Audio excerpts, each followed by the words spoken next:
Hello students, last class में हमने last class में ऑपरेटर्स किए थे और लास्ट में पंक्चुएशन मार्क्स की थी। मतलब टोकन्स के हमारे 5 पार्ट्स थे: keywords, identifiers, literals, data type जिसे बोलते हैं हम, ऑपरेटर्स और पंक्चुएशन मार्क्स।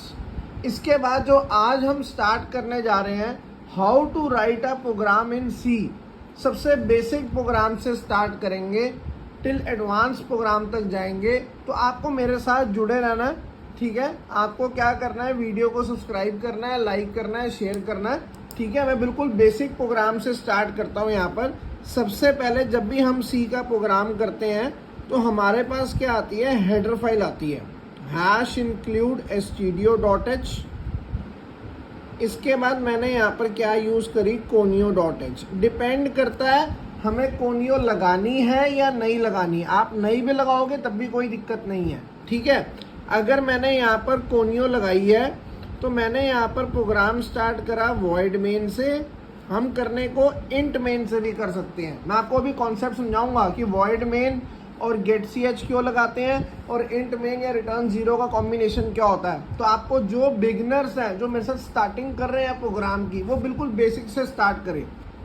जैसे कि मैंने यहाँ पर अपना बेसिक प्रोग्राम किया, ए बी और एक मैंने सम वेरिएबल ले लिया। ये जो मेरा प्रोग्राम है वो बेसिकली क्या है, सम ऑफ टू नंबर्स का प्रोग्राम है मेरा ये बेसिकली। इसके अंदर हो क्या रहा है हमारे पास, सबसे पहली चीज़ मैंने यहाँ पर डिक्लेयर करा, मैंने अपने वेरिएबल्स डिक्लेयर करे हैं जो कि आपके सामने है, इंट ए बी और सम करें हैं। इसके बाद मैं यहाँ पर मैसेज प्रिंट कर रहा हूँ। अभी आपको मैं समझाता हूँ ये बेसिकली क्या है। देखो यहाँ पर बेसिकली क्या हो रहा है हमारे पास, सबसे पहली चीज़ ये पार्ट होता है हमारा वेरिएबल डिक्लेरेशन पार्ट। ये पार्ट होता है हमारा वेरिएबल डिक्लेरेशन पार्ट। हमें वेरिएबल डिक्लेयर कैसे करना है, मैंने यहाँ पर सम ऑफ टू नंबर्स का प्रोग्राम है। इसके अंदर बेसिकली क्या है, एक वेरिएबल, दो वेरिएबल्स लिए हैं, सम जिसके अंदर वैल्यू स्टोर होगी। ये बेसिकली वो चीज़ है।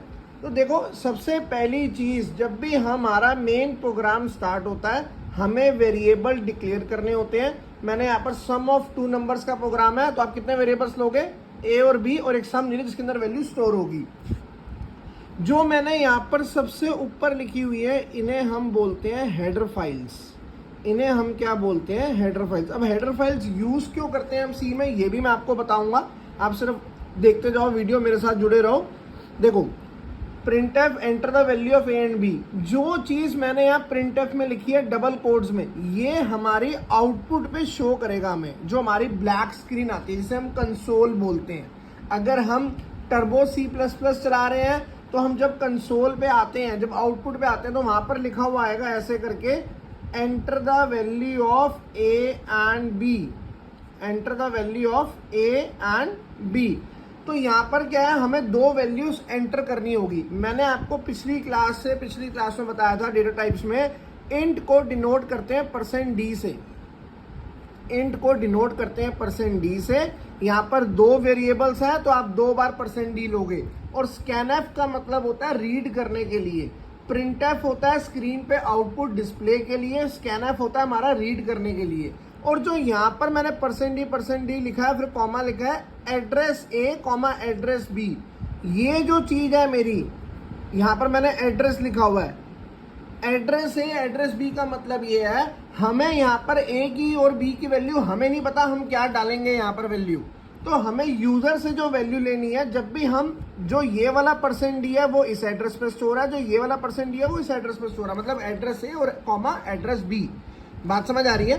तो इसके अंदर बेसिकली क्या है हमारा, %d stands for address A, %d stands for address B. जितने वेरिएबल्स होंगे उतनी बार आपको %d लिखना पड़ेगा।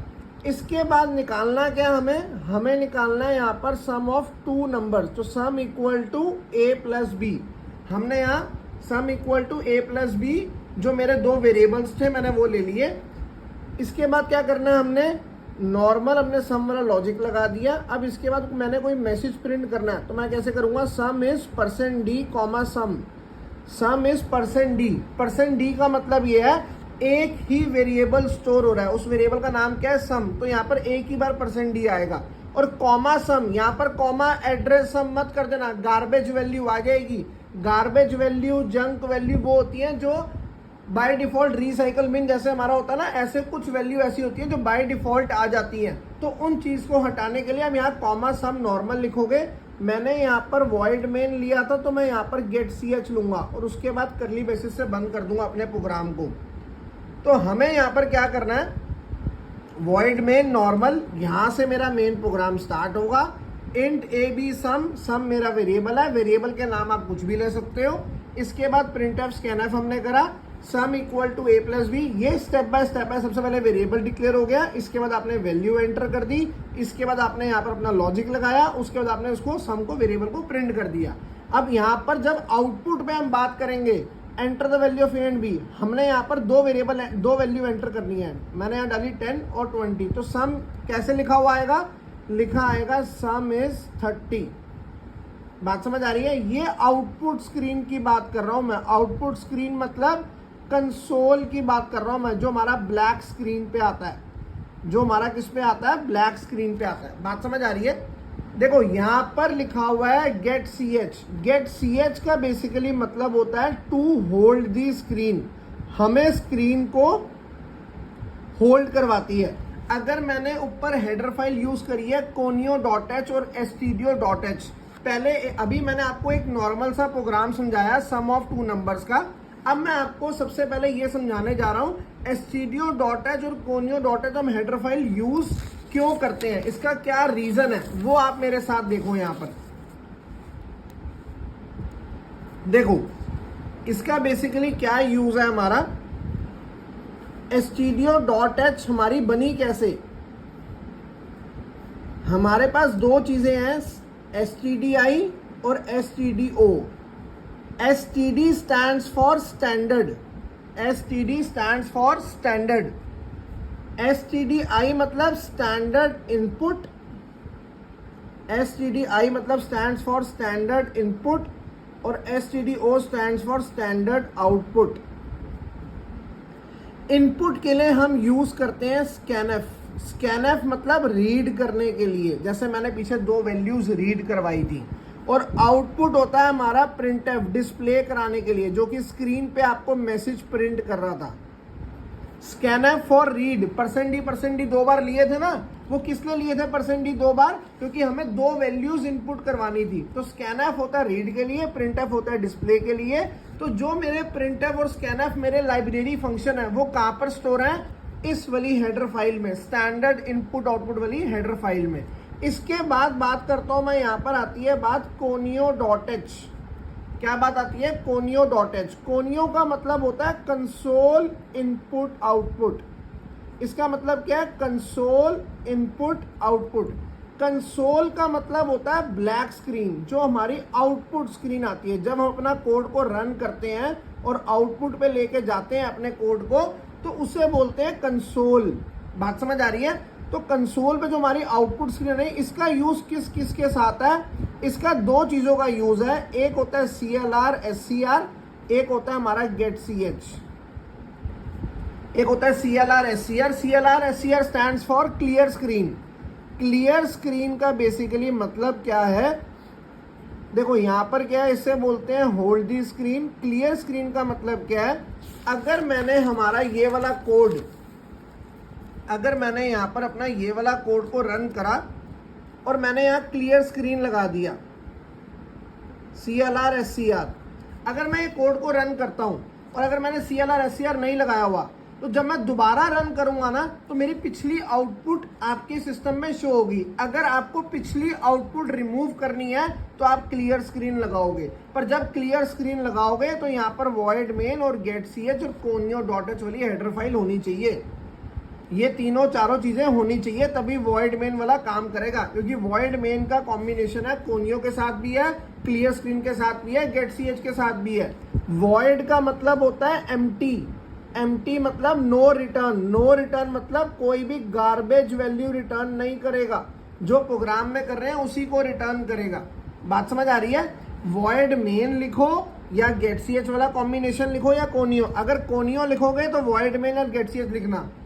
अगर आपको कोनियो नहीं लिखनी, आप सिर्फ stdio.h लिखो और यहाँ इंट मेन और रिटर्न 0 आएगा। ये कॉम्बिनेशन बता रहा हूँ आपको मैं।